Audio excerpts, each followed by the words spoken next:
കുത്തന്നൂർ ഗ്രാമപഞ്ചായത്ത് പ്രത്യേക ഗ്രാമസഭ സംഘടിപ്പിച്ചു. PMAY മുൻഗണനാ പട്ടിക തയ്യാറാക്കലുമായി ബന്ധപ്പെട്ടാണ് ഗ്രാമസഭ ചേർന്നത്. RS ഓഡിറ്റോറിയത്തിൽ നടന്ന ഗ്രാമസഭ പഞ്ചായത്ത് പ്രസിഡന്റ് ഹസീന കാസിം ഉദ്ഘാടനം ചെയ്തു. അടിസ്ഥാന സൗകര്യങ്ങൾ മെച്ചപ്പെടുത്തി നമ്മൾ ഈ ഭൂമിയിൽ ജീവിക്കുമ്പോൾ നമ്മുടെ ആവശ്യം ഒരു വീട് തന്നെയാണ്, ഒരു ഭവനം, ഒരു മേൽക്കൂരയുടെ കീഴിൽ നമ്മൾ കിടക്കാനും നമ്മൾക്കത് നല്ല രീതിയിൽ നമ്മൾ സംരക്ഷിക്കുന്നതിനും വേണ്ടത് ഒരു ഭവനം തന്നെയാണ്.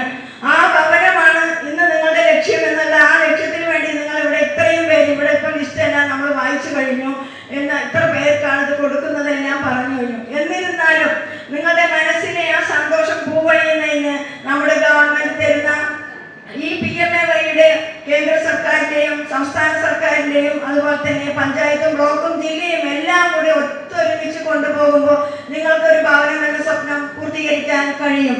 ആ സ്വപ്നം പൂർത്തീകരിക്കുന്നതിന് വേണ്ടി നിങ്ങൾ ഓരോരുത്തരും ഇന്നിവിടെ എനിക്കും എൻ്റെ പേര് ലിസ്റ്റിൽ ഉണ്ടാവണം, എൻ്റെ പേര് ആദ്യം ഉണ്ടാവണം എന്നുള്ള എല്ലാവരുടെയും ആഗ്രഹം ഒന്നിച്ച് നടത്താൻ കഴിഞ്ഞില്ലെങ്കിലും ഈ ലിസ്റ്റിൽ ഉൾപ്പെട്ടവരും ഇനി അർഹതയുള്ളവർ ഉൾപ്പെടാത്തവരെയും നമ്മളിവിടെ വൈറ്റ് പേപ്പർ എഴുതി അതിന് വേണ്ട കാര്യങ്ങൾ ചെയ്യാമെന്ന് നമ്മുടെ BOമാർ ഇവിടെ പറഞ്ഞിട്ടുണ്ട്. നമ്മുടെ BOമാർ ഇതിനു വേണ്ടി അഹോരാത്രം പ്രവർത്തിക്കുന്നുണ്ട്. അവരെയും ഞാൻ ഈ അവസരത്തിൽ അഭിനന്ദിക്കാൻ ആഗ്രഹിക്കുകയാണ്. നിങ്ങളുടെ ഓരോരുത്തരുടെയും വിലപ്പെട്ട സമയം നിങ്ങൾ മാറ്റിവെച്ചുകൊണ്ടാണ് ഇന്ന് നിങ്ങൾ ഈ മീറ്റിംഗിൽ പങ്കെടുത്തിട്ടുള്ളത്. Vice president R Girish Babu അധ്യക്ഷനായി. ജനപ്രതിനിധികളായ NC അപ്പു, ജയശ്രീ പത്മനാഭൻ, ലതിക ഗോകുൽദാസ്, ഷൗക്കത്ത് അലി എന്നിവർ പ്രസംഗിച്ചു. സംഗീത പ്രസാദ് കുമാർ സ്വാഗതവും സെക്രട്ടറി A ഹാരിഷ് നന്ദിയും പറഞ്ഞു. UTV news, Palakkad.